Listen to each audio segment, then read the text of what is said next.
This podcast is sponsored by Feedback Frontier. Elevate your book's credibility with $50 editorial reviews and boost your traffic.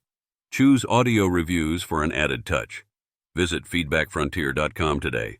Navigating negative feedback in book reviews. Learn how to handle negative feedback on book review sites professionally, using it as a tool for growth. Tune in for tips and strategies.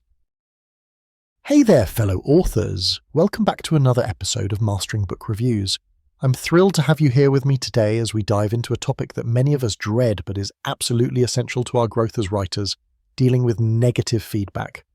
Now, let's face it, receiving criticism on our cherished work can feel like a punch to the gut. But spoiler alert, it doesn't have to be. First, let's set the tone.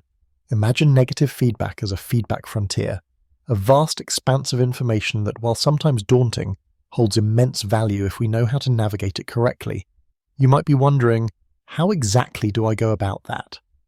Well, buckle up because today I'll be sharing some tried and true strategies that can help turn those prickly critiques into stepping stones for your writing journey.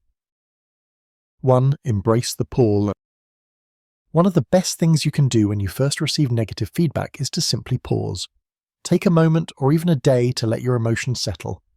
Our initial reaction is often defensive, so giving yourself time to process can help you approach the feedback more objectively. This is crucial in preserving your professionalism and grace. 2. Evaluate the feedback. Once you've taken a breather, it's time to dig into the feedback itself. Look for patterns or recurring comments. If multiple reviewers from book review blogs or book review sites point out similar issues, there's probably something worth examining.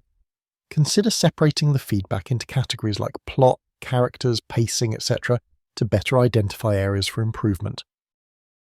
3. Seek clarification. If certain feedback is vague or confusing, don't hesitate to reach out for clarification. Most reviewers are happy to elaborate on their points, especially those who offer book review services. A simple, respectful inquiry can turn a confusing critique into actionable advice. Remember, your goal is to understand the feedback fully, not to argue your point. 4. Find the nugget of truth. Even the harshest criticism often contains a nugget of truth. Try to identify the core of the feedback and consider how it might apply to your work. This is where growth happens. By addressing valid points, you not only improve your current manuscript, but also enhance your skills for future projects. 5. Respond with gratitude. Once you've processed and evaluated the feedback, consider thanking the reviewer. A simple note of appreciation can go a long way in maintaining professional relationships. This can also encourage reviewers to continue providing valuable insights for your future works. 6. Implement changes thoughtfully. Finally, decide which feedback to act on. Not all criticism will resonate with you, and that's okay. Use your best judgment to implement changes that align with your vision for the book. Remember, this is your story, and you ultimately decide how it unfolds. Dealing with negative feedback isn't about changing everything to please everyone. It's about using it as a tool to refine your craft.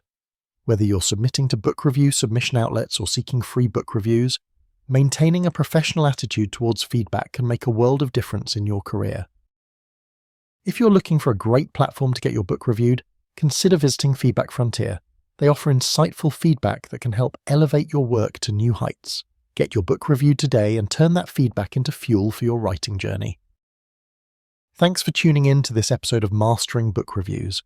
I hope you found these tips helpful and maybe even a little reassuring. Remember, every piece of feedback is an opportunity to grow and improve. Until next time, keep writing, keep improving, and most importantly, keep sharing your unique stories with the world.